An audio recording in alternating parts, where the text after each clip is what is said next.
नमस्ते। और आज के इस डीप डाइव में स्वागत है।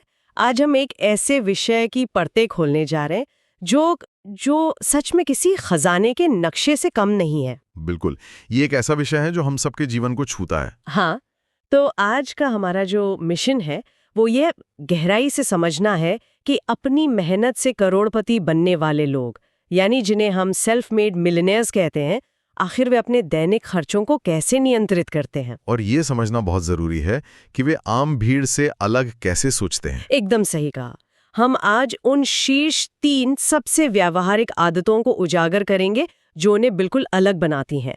और इस विश्लेषण के लिए आज हमारे पास जो स्रोत हैं वो मतलब सच में कमाल के हैं। स्रोत काफी मजबूत है इस बार। हाँ, हमारे स्टैक में थॉमस स्टेनले की द मिलियनेयर नेक्स्ट डोर है और रिच डैड के कुछ बहुत ही दिलचस्प सिद्धांत है।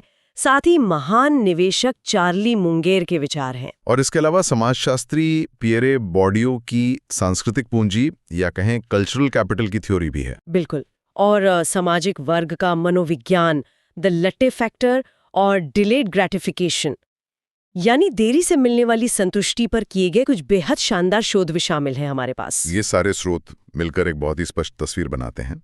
लेकिन इस चर्चा की गहराई में उतरने से पहले मैं एक बात स्पष्ट करना चाहूंगा। हाँ, जरूर। क्योंकि लोग अक्सर यही गलती कर बैठते हैं। जब भी संपत्ति बनाने या करोड़पति बनने की बात आती है तो आम धारणा यही होती है कि ये सब एक बड़े पेचक का खेल है। मतलब बहुत ज्यादा आय होने की बात। बिल्कुल। लोगों को लगता है कि ज्यादा पैसा कमाना ही अमीर होना है। लेकिन हमारे जो स्रोत हैं वे एक बिल्कुल अलग ही कहानी बयां करते हैं। यानी ये चर्चा सिर्फ इस बारे में नहीं है कि कोई कितना कमाता है। एकदम सही। यह मूल रूप से मानसिकता और व्यवहार के बारे में है। यह इस बारे में है कि कैसे कुछ लोग पारंपरिक सोच और समाज के दबाव के उस मैट्रिक्स से खुद को पूरी तरह अनप्लग कर लेते हैं। सच कहूं तो अमीर होना केवल बैंक बैलेंस का एक नंबर नहीं है। ये दुनिया को देखने का एक पूरा मनोवैज्ञानिक दृष्टिकोण है। तो चलिए इसे थोड़ा और गहराई से समझते हैं। अगर हम किसी से कहें कि एक करोड़पति की तस्वीर दिमाग में लाएं, तो दिमाग में क्या आता है? वही कि एक बड़ी सी चमकती हुई स्पोर्ट्स कार होगी। हाँ, डिजाइनर कपड़े होंगे और हाथ में एक महंगी रोलेक्स घड़ी होगी। मतलब एक पूरी हॉलीवुड वाली आलीशान जीवन शैली। लेकिन द मिलियनेयर नेक्स्ट डोर का डेटा इस धारणा को एक झटके में तोड़ देता है। बिल्कुल तोड़ देता है।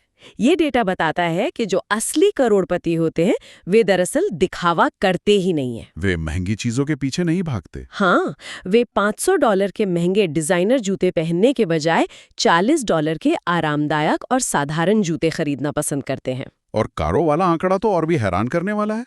अरे हाँ, 1/4 से अधिक करोड़पतियों ने पिछले 4 सालों में कोई नई कार तक नहीं खरीदी है।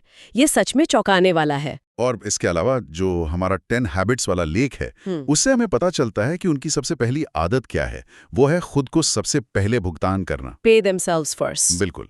लेकिन इसके पीछे जो मनोविज्ञान है वो मुझे बहुत दिलचस्प लगा। यहाँ जो बात सबसे आकर्षक है वो ये है कि लोग अक्सर सोचते हैं कि करोड़पति कंजूस होते हैं। हाँ, आमतौर पे यही माना जाता है। लेकिन ऐसा नहीं है। महान विचारक चार्ली मंगर ने इसे बहुत ही सटीकता से समझाया है। उनका कहना है कि मध्यम वर्ग अक्सर ईर्ष्या से प्रेरित होता है, यानी एनवी से। हाँ, जबकि सच में अमीर लोग उद्देश्य से प्रेरित होते हैं। उनका एक पर्पस होता है। ये बहुत ही गहरी बात है। और अगर इसे हम समाजशास्त्री पियरे बॉर्डियो की थ्योरी से जोड़ें तो तस्वीर बिल्कुल साफ हो जाती है। बॉर्डियो ने ऑब्जेक्टिफाइड कल्चरल कैपिटल का सिद्धांत दिया था। इसे अगर हम आसान भाषा में समझें तो लोग अक्सर समाज में अपना रुतबा या हैसियत दिखाने के लिए महंगी और भौतिक चीजें खरीदते हैं। मान लीजिए कोई व्यक्ति अपनी हैसियत से बाहर जाकर एक बहुत महंगा फोन ईएमआई पे ले लेता है, सिर्फ इसलिए ताकि कैफे में टेबल पे रखकर वो दूसरों को प्रभावित कर सके। बिल्कुल। ये उसकी उस सांस्कृतिक पूंजी का हिस्सा बन जाता है जिससे वो समाज में अपनी जगह पक्की करना चाहता है। ये बहुत ही दिलचस्प है। मतलब वो महंगा फोन या वो नई कार असल में वित्तीय सुरक्षा का नहीं बल्कि सामाजिक असुरक्षा का प्रतीक है। एकदम सही। वे दूसरों को ये साबित करने की कोशिश कर रहे हैं कि वे सफल हैं। लेकिन सामाजिक वर्ग के मनोविज्ञान पर किए गए अध्ययन कुछ और ही बताते हैं। हाँ, वो बताते हैं कि जो लोग सच में संपत्ति बनाते हैं वे इस गेम को खेलना ही छोड़ देते हैं। वे एक स्वतंत्र आत्म अवधारणा विकसित कर लेते हैं। Independent self concept. हाँ, इसका सीधा सा मतलब है कि उन्हें खुद की कीमत आंकने के लिए बाहरी दिखावे या अपने पड़ोसियों की स्वीकृति की कोई जरूरत नहीं होती। ये जानते हैं कि उनके बैंक खाते में क्या है। और उन्हें सड़क पर चलने वाले किसी अजनबी को ये साबित करने की जरूरत महसूस नहीं होती। इसलिए वे उस $500 के जूते के बजाय $40 का जूता पहनकर भी पूरी तरह से आत्मविश्वासी रहते हैं। वे पारंपरिक कमाओ और खर्च करो वाले चक्रव्यूह से पूरी तरह बाहर निकल चुके होते हैं। और यहीं पर वो खुद को सबसे पहले भुगतान करने वाली बात जुड़ती है। स्रोत बताते हैं कि अमीर लोग सिर्फ पैसा बचाते नहीं हैं, वे इसे एक सिस्टम में बदल देते हैं। वे चीजों को ऑटोमेट कर देते हैं। बिल्कुल। महीने के अंत में जो कुछ बच गया उसे बचाने की उम्मीद करने के बजाय वे जैसे ही अपनी आय प्राप्त करते हैं, अपनी जीवन शैली के खर्चों से पहले ही निवेश के लिए एक तय रकम को ऑटोमेट कर देते हैं। वे अपनी कुल संपत्ति के 7% से भी कम हिस्से पर अपना जीवन यापन करते हैं, ताकि उन्हें कम से कम टैक्स देना पड़े और उनका पैसा लगातार बढ़ता रहे। तो श्रोताओं के लिए इस पहली आदत से जो एक बहुत ही ठोस व्यावहारिक सीख निकलती है, वो ये है कि समाज को इम्प्रेस करने के लिए खर्च करना बंद करना होगा। हर छोटे बड़े खर्च का रिकॉर्ड रखना शुरू करना चाहिए। हाँ, ताकि पता चले कि पैसा आखिर जा कहाँ रहा है। और सबसे महत्वपूर्ण बात, आय का कम से कम 15% हिस्सा बिना सोचे समझे स्वचालित रूप से निवेश करने का लक्ष्य बनाना चाहिए। सच कहूं तो ये ऑटोमेशन ही असली चाबी है, क्योंकि इंसान का दिमाग पैसे देखते ही उसे खर्च करने के बहाने ढूंढ लेता है। ये तो मानव स्वभाव है। बिल्कुल। और ये पहली आदत यानी मितव्ययिता और खुद को सबसे पहले भुगतान करना हमें एक बहुत ही स्वाभाविक तरीके से दूसरी सबसे महत्वपूर्ण आदत की ओर ले जाती है, जो कि बहुत जरूरी है। ये दूसरी आदत समय संयम और उस चीज से जुड़ी है जो आज की वन क्लिक डिलीवरी और इंस्टेंट दुनिया में लगभग गायब ही हो चुकी है। यहाँ बात सच में दिलचस्प हो जाती है। जब हम समय और संयम की बात करते हैं तो मुझे मनोविज्ञान के इतिहास का वो बहुत ही प्रसिद्ध मार्शमैलो प्रयोग याद आता है। वॉल्टर मिशेल वाला अध्ययन। जी, वॉल्टर मिशेल का अध्ययन। ये प्रयोग मानव व्यवहार को समझने का एक अद्भुत जरिया है। अगर हम कल्पना करें, 4-5 साल के छोटे बच्चों को एक खाली कमरे में ले जाया गया। उनके सामने एक टेबल पर एक मार्शमैलो रख दी गई, जो कि एक बहुत ही स्वादिष्ट मिठाई होती है। बच्चों के लिए तो बहुत बड़ा लालच है। बिल्कुल। शोधकर्ता ने बच्चों से कहा कि देखो, मैं कुछ मिनटों के लिए बाहर जा रहा हूं। अगर तुम चाहो तो इस मार्शमैलो को अभी खा सकते हो, लेकिन अगर तुम मेरे वापस आने तक इंतजार कर लोगे बिना इसे खाए, तो मैं तुम्हें एक के बजाय 2 मार्शमैलो दूंगा। और उस कमरे की फुटेज देखना बहुत मजेदार था। बहुत मजेदार। कुछ बच्चों ने शोधकर्ता के मुड़ते ही मार्शमैलो गटक लिया। वो इंतजार ही नहीं कर पाए। हाँ, लेकिन कुछ बच्चों ने सच में संघर्ष किया। उन्होंने अपनी आंखें बंद कर लीं, कुछ गाने लगे, कुछ ने टेबल से मुंह फेर लिया ताकि उन्हें वो मिठाई दिखे ही ना। उन्होंने अपनी तत्काल इच्छा को काबू में रखा और इंतजार किया। और असली जादू तो तब हुआ जब सालों बाद उन बच्चों का फॉलोअप किया गया। एकदम सही। जब 10-15 साल बाद उन बच्चों के जीवन का विश्लेषण किया गया तो परिणाम हैरान करने वाले थे। जिन बच्चों ने इंतजार किया था उनका जीवन ज्यादा सफल था। हाँ, जिन्होंने डिलेड ग्रैटिफिकेशन या देरी से मिलने वाली संतुष्टि दिखाई थी, उनका जीवन, उनका करियर, उनके टेस्ट स्कोर्स और उनकी वित्तीय स्थिति उन बच्चों से कहीं ज्यादा बेहतर थी जिन्होंने तुरंत अपना मार्शमैलो खा लिया था। यह एक बहुत बड़ा सबक है। और अब इसे अगर हम वयस्कों की दुनिया में लाएं तो हमारे स्रोतों में एक बहुत ही प्रासंगिक उदाहरण दिया गया है कोविड-19 सुपर अर्ली रिलीज स्कीम का। वो एक बहुत ही आंखें खोलने वाला उदाहरण है। जब महामारी आई तो एक नीति के तहत लोगों को अपने रिटायरमेंट फंड से समय से पहले कुछ पैसे निकालने की छूट दी गई। यह पैसा असल में बुढ़ापे की सुरक्षा के लिए था। लेकिन डेटा दिखाता है कि कई लोगों ने वास्तव में उस पैसे का इस्तेमाल अपनी लंबी अवधि की सुरक्षा के लिए किया ही नहीं किया। इसके बजाय उन्होंने वो पैसा नई कार खरीदने, ऑनलाइन जुआ खेलने या यहाँ तक कि कॉस्मेटिक सर्जरी जैसी चीजों पर खर्च कर दिया। यानी उन्होंने अपना रिटायरमेंट का मार्शमैलो उसी वक्त खा लिया, बिना अपने भविष्य की परवाह किए। ये सच में एक बहुत ही डरावना उदाहरण है कि कैसे हम तात्कालिक खुशी के लिए अपने भविष्य का सौदा कर लेते हैं। अगर हम फिर से चार्ली मुंगर के शब्दों को याद करें तो उन्होंने निवेश की दुनिया का एक बहुत बड़ा सच कहा था। क्या था वो? उन्होंने कहा था, बड़ा पैसा खरीदने और बेचने में नहीं बल्कि इंतजार करने में है। बहुत गहरी बात है। और ये बात सिर्फ शेयर बाजार पर लागू नहीं होती, ये जीवन के हर वित्तीय निर्णय पर लागू होती है। मध्यम वर्ग की मानसिकता अक्सर अल्पकालिक आराम और तत्काल सुरक्षा चाहती है। कोई नया गैजेट बाजार में आया नहीं कि उन्हें वो तुरंत चाहिए, चाहे उसके लिए ईएमआई ही क्यों न लेनी पड़े। लेकिन जो लोग अपनी मेहनत से अमीर बनते हैं, वे लंबी अवधि के लाभ के लिए इस अस्थायी असुविधा को सहने के लिए पूरी तरह से तैयार रहते हैं। मैं सोच रही थी कि क्या इसका कोई मनोवैज्ञानिक कारण भी है कि कुछ लोग इंतजार कर पाते हैं और कुछ नहीं। बिल्कुल है। मनोवैज्ञानिक इस व्यवहार की बहुत अच्छी तरह से व्याख्या करता है। जो लोग निचले सामाजिक आर्थिक वर्ग से आते हैं या जिन्होंने बचपन में पैसे की कमी देखी है, वे अक्सर अपने आसपास के माहौल के कारण तत्काल जरूरतों पर ध्यान केंद्रित करते हैं। सर्वाइवल मोड में रहते हैं। हाँ, इसे इंटरडिपेंडेंट सेल्फ कहा जाता है। जब किसी को यही नहीं पता कि अगले महीने का किराया कहाँ से आएगा, तो वो 10 साल बाद की रिटायरमेंट प्लानिंग के बारे में सोच ही नहीं सकता। उनके लिए आज का दिन काटना ज्यादा महत्वपूर्ण होता है। लेकिन चुनौती यह है कि अपार संपत्ति बनाने के लिए इस चक्र को तोड़ना और भविष्य के बारे में सोचना नितांत आवश्यक है। अमीर लोग जानबूझकर मूल्य कम करने वाली संपत्तियों पर अपना खर्च टाल देते हैं। डिप्रिशिएटिंग संपत्तियों वे के। तब तक कोई महंगी लग्जरी कार या बड़ा टीवी नहीं खरीदते जब तक कि उनके किए गए निवेश उन्हें इतना ज्यादा रिटर्न न देने लगें कि वो उन चीजों को अपनी मूल संपत्ति को छुए बिना आसानी से खरीद सकें। यानी धैर्य केवल एक अच्छा गुण नहीं है, बल्कि यह एक बहुत ही शक्तिशाली वित्तीय उपकरण है, एक टूल है। तो जो लोग हमें सुन रहे हैं उनके लिए यहाँ से जो स्पष्ट व्यवहारिक सीख निकलती है वो ये है कि अगली बार जब भी कोई महंगी या गैर जरूरी चीज खरीदने की बहुत तीव्र इच्छा हो, चाहे वो कोई सेल हो या नया फोन, हाँ, तो वहीं रुक जाएं। उस चीज को अपने कार्ट में पड़ा रहने दें, कुछ दिनों या कम से कम 48 घंटों की प्रतीक्षा करें। उस मार्शमेलो को तुरंत ना खाएं। खुद से पूछें कि क्या वो चीज वाकई जरूरी है या वो सिर्फ 10 मिनट के डोपामीन रश के लिए है। हमेशा अल्पकालिक खुशी के बजाय दीर्घकालिक वित्तीय सुरक्षा को चुनने की आदत डालें। यह शुरुआत में बहुत मुश्किल लगता है, लेकिन मार्शमेलो प्रयोग साबित करता है कि जो लोग ये कर लेते हैं उनके परिणाम जीवन बदल देने वाले होते हैं। सही कहा। और जब कोई व्यक्ति अपनी इच्छाओं को टालना सीख जाता है तो उसके भीतर एक बहुत बड़ा बदलाव आता है। वो कैसा बदलाव? वो छोटी छोटी बचतों के महत्व को गहराई से समझने लगता है। यहीं से हमारी तीसरी और अंतिम सबसे महत्वपूर्ण आदत जन्म लेती है। ये आदत इस बारे में है कि कैसे दिन प्रतिदिन के छोटे खर्चों को नियंत्रित करके बहुत बड़ी संपत्तियां यानी एसेट्स बनाई जा सकती हैं। और सबसे अहम बात, इसके पीछे इंसान की खुद की जिम्मेदारी लेने की भावना कैसे काम करती है। तो इस सब का असल मतलब क्या है? जब हम दैनिक जीवन के छोटे खर्चों की बात करते हैं तो दिल-लट्टे फैक्टर का जिक्र आना बिल्कुल लाजमी है। डेविड बाग की ये अवधारणा वित्त की दुनिया में बहुत मशहूर है। और हमारे स्रोत डेटा पॉइंट्स के शोध में इसका बहुत गहराई से और गणितीय विश्लेषण किया गया है। अवधारणा सुनने में बहुत सरल है।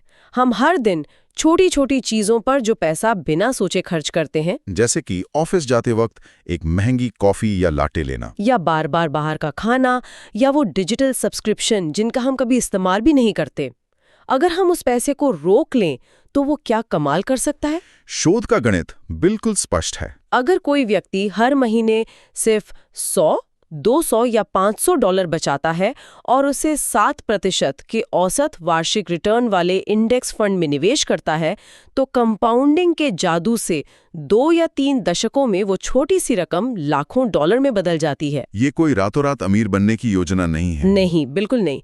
ये सिर्फ समय और चक्रवृद्धि ब्याज की अटूट ताकत है। लेकिन एक बात मैंने देखी है, बहुत से लोग इस लाटे फैक्टर से बहुत छिड़ते हैं। हाँ, वे अक्सर ये तर्क देते हैं कि एक $5 की कॉफी छोड़ने से कोई वॉरेन बफेट नहीं बन जाता। बिल्कुल, ऐसा क्यों होता है? अगर हम इसे व्यापक दृष्टिकोण से जोड़े तो समझ में आता है कि लोग इस अवधारणा का इतना विरोध क्यों करते हैं। मनोविज्ञान में एक बहुत ही महत्वपूर्ण सिद्धांत है जिसे नियंत्रण का केंद्र या लोकस ऑफ कंट्रोल कहा जाता है। Locus of control. ये मूल रूप से 2 प्रकार का होता है, इंटरनल और एक्सटर्नल। अब जिन लोगों का एक्सटर्नल लोकस ऑफ कंट्रोल होता है, वे ये मानते हैं कि उनके जीवन के परिणाम, उनकी सफलता या उनकी विफलता बाहरी कारणों पर निर्भर करती है। जैसे कि उनका भाग्य खराब है, या अर्थव्यवस्था गिर रही है, या उनके बॉस अच्छे नहीं हैं, या सरकार नीतियां सही नहीं बना रही है। ऐसे लोगों को ये सुनना बिल्कुल पसंद नहीं आता कि उनकी हर दिन की एक छोटी सी कॉफी छोड़ना उनकी वित्तीय स्थिति को बदल सकता है। क्यों? क्योंकि ऐसा मानने का सीधा सा मतलब ये होगा कि उनकी वर्तमान खराब वित्तीय स्थिति के लिए वो खुद जिम्मेदार हैं। और कोई भी खुद पर दोष नहीं लेना चाहता। बिल्कुल। दूसरी ओर जो लोग अपनी मेहनत से अमीर बनते हैं, उनमें इंटरनल लोकस ऑफ कंट्रोल बहुत ही मजबूत होता है। वे दृढ़ता से मानते हैं कि उनके वित्तीय परिणाम पूरी तरह से उनके अपने निर्णयों के हाथ में हैं। बाहरी बहाने बनाने के बजाय वे अपने छोटे छोटे खर्चों की पूरी जिम्मेदारी लेते हैं। उन्हें पता होता है कि हाँ, शायद कॉफी छोड़ने से वे रातों रात अरबपति न बने, लेकिन वो छोटी सी बचत उनके वित्तीय अनुशासन का हिस्सा है और वो अनुशासन उनके नियंत्रण में है। ये सच में एक आहा मोमेंट है। इसका मतलब है कि जब तक कोई ये नहीं मानता कि वो अपने पैसे का खुद ड्राइवर है, तब तक वो हमेशा बैक सीट पर बैठकर शिकायत ही करता रहेगा। सही कहा। और जब लोग ये जिम्मेदारी ले लेते हैं तो वे अपनी सोच को एक बिल्कुल अलग स्तर पर ले जाते हैं। हमारे रिच डैड स्रोत में इसका एक बहुत ही शानदार उदाहरण दिया गया है, जो परिसंपत्तियों यानी एसेट्स और देनदारियों यानी लायबिलिटीज के बीच के असली अंतर को स्पष्ट करता है। किम कियोसाकी वाला किस्सा। हाँ, रॉबर्ट कियोसाकी की पत्नी किम कियोसाकी का वो बहुत ही रोचक किस्सा। एक बार उन्हें एक 60 फुट लंबी सेल बोट बहुत पसंद आ गई थी। 60 फुट की नाव? ये तो मतलब पैसों की आग में झोंकने वाली बात हो गई। इसका रखरखाव भी इंसान को दिवालिया कर सकता है। बिल्कुल। कोई भी आम इंसान या वो व्यक्ति जिसका एक्सटर्नल लोकस ऑफ कंट्रोल है, यही कहता कि मैं इसे नहीं खरीद सकता, ये बहुत महंगी है। या फिर अगर किसी के पास थोड़ा पैसा होता तो वो अपनी सारी बचत खर्च करके उसे खरीद लेता। और वो नाव एक लायबिलिटी बन जाती जो हर महीने पार्किंग, सफाई और रखरखाव का पैसा खाती। लेकिन किम ने अपनी सीखी हुई वित्तीय शिक्षा का इस्तेमाल किया। उन्होंने पारंपरिक सोच से हटकर खुद से ये नहीं कहा कि मैं इसे नहीं खरीद सकती। तो उन्होंने क्या किया? उन्होंने सवाल पूछा कि मैं इसे कैसे खरीद सकती हूँ, और यहीं पर सारा खेल बदल गया। उन्होंने वो नाव खरीदी, लेकिन उसे सिर्फ अपने मजे के लिए बंदरगाह पर खड़ा नहीं रखा। उन्होंने उसे एक चार्टर कंपनी को दे दिया। उस सेलबोट को एक चार्टर कंपनी को कॉन्ट्रैक्ट पे दे दिया। अब जब वो खुद उस नाव का इस्तेमाल नहीं कर रहे होते थे, तब वो कंपनी उसे पर्यटकों को किराए पर देती थी। बहुत ही स्मार्ट कदम। उस किराए से आने वाले पैसे से नाव की किश्तें भी निकल गई, रखरखाव का खर्च भी निकल गया, और ऊपर से उन्हें कुछ मुनाफा भी होने लगा। इस तरह एक दिवालिया कर देने वाली लायबिलिटी एक ऐसे एसेट में बदल गई जो सोते समय भी उनके लिए पैसा बना रही थी। ये उदाहरण उस पूरी मानसिकता का चरम बिंदु है जिसकी हम आज चर्चा कर रहे हैं। अमीर लोग सिर्फ अपनी आय बढ़ाने पर नहीं, बल्कि एसेट्स बनाने पर अपना सारा ध्यान केंद्रित करते हैं। मध्यम वर्ग पूरी जिंदगी अपनी सैलरी बढ़ाने, इंक्रीमेंट के पीछे भागने या ज्यादा घंटे काम करने में फंसा रहता है। वे काम करते हैं, पैसा कमाते हैं और फिर लाइबिलिटीज खरीदते हैं, जिन्हें वे समाज के सामने एसेट समझकर पेश करते हैं, जैसे कि एक बहुत बड़ा घर जिसकी ईएमआई उनकी आधी सैलरी खा जाती है, या एक महंगी कार जिसका मूल्य शोरूम से निकलते ही 20% कम हो जाता है। लेकिन जो लोग सच में वित्तीय स्वतंत्रता प्राप्त करते हैं, उनका पूरा ध्यान अपनी आय का उपयोग ऐसी प्रणालियों को बनाने में होता है जो उनके बिना काम किए भी उनकी जेब में पैसा डालें। जैसे कि रेंटल प्रॉपर्टी, शेयर बाजार में लाभांश देने वाले स्टॉक, या किम कियोसाकी की तरह कोई व्यावसायिक मॉडल। तो यहाँ से जो सबसे बड़ी व्यवहारिक सीख मिलती है वो ये है कि अपने वित्तीय जीवन की स्टीयरिंग व्हील अपने हाथ में लें, अपना इंटरनल लोकस ऑफ कंट्रोल जगाएं, अपने दिमाग को बंद करने वाले वाक्य मैं ये नहीं कर सकता को छोड़ें, और दिमाग को खोलने वाले सवाल मैं ये कैसे कर सकता हूं पर काम करें, और अपनी मेहनत की कमाई को दिखावे की लायबिलिटीज पालने के बजाय आय उत्पन्न करने वाले एसेट्स की फौज खड़ी करने में लगाएं। यही असली स्वतंत्रता है। तो आज की इस पूरी चर्चा को अगर हम समेटें तो ये बिल्कुल साफ हो जाता है कि अपनी मेहनत से करोड़पति बनने वाले लोग कोई जादू नहीं करते और नहीं वे रातों रात अमीर बनते हैं। ये उनकी उन्हीं 3 महत्वपूर्ण आदतों का परिणाम है, जिसे कोई भी कहीं से भी शुरू करके अपना सकता है। पहली आदत, ईर्ष्या और सामाजिक दिखावे के जाल से बचना, सादगी को अपनाना और खुद को सबसे पहले भुगतान करते हुए अपनी आय का कम से कम 15% हिस्सा बिना चूके निवेश करना। दूसरी आदत, मार्शमेलो प्रयोग के उन समझदार बच्चों की तरह अपने भीतर धैर्य पैदा करना, तत्काल मिलने वाली खुशी को टालना और हमेशा लंबी अवधि के वित्तीय लक्ष्यों को सामने रखना।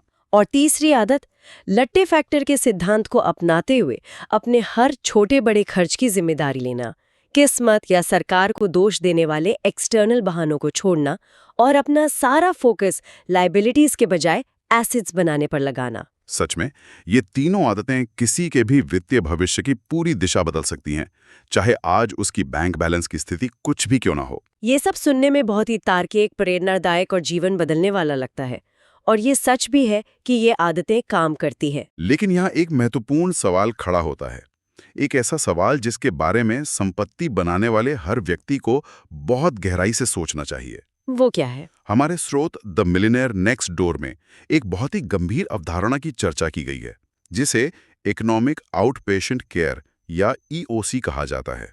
इसका मतलब क्या है? इसका सीधा सा मतलब है अमीर माता पिता द्वारा अपने वयस्क हो चुके बच्चों को लगातार आर्थिक मदद देते रहना। ओहो।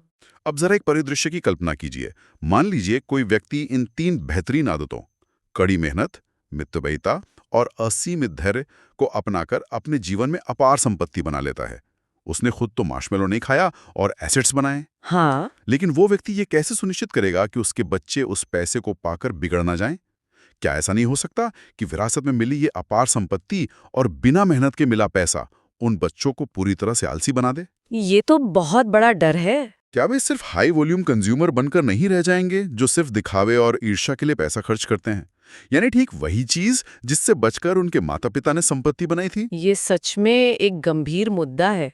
क्या माता पिता द्वारा दी गई बहुत अधिक वित्तीय ढील और आर्थिक मदद अनजाने में अगली पीढ़ी की संघर्ष करने, मूल्य समझने और वित्तीय अनुशासन विकसित करने की क्षमता को हमेशा के लिए अपाहिज कर सकती है? ये वास्तव में एक ऐसा विचार है जो किसी को भी झकझोर कर रख सकता है। ये सोचने पर मजबूर करता है कि कोई खुद तो अपनी आदतों से संपत्ति का साम्राज्य खड़ा कर लेगा, लेकिन क्या उसकी वो भारी भरकम सफलता अगली पीढ़ी के लिए एक वरदान साबित होगी या एक मीठा अभिशाप? क्या पैसा छोड़ना काफी है या पैसे के साथ वो मानसिकता छोड़ना ज्यादा जरूरी है? बहुत ही गहरा सवाल है। श्रोताओं को इसी गहरे विचार और आत्म मंथन के लिए छोड़कर हम आज की इस डीप डाइव का यहीं समापन करते हैं। आशा है इस चर्चा से मिले नजरिए सभी के वित्तीय सफर में एक नई दिशा देंगे। अगली बार फिर मिलेंगे एक नए और रोमांचक विषय के विस्तृत विश्लेषण के साथ।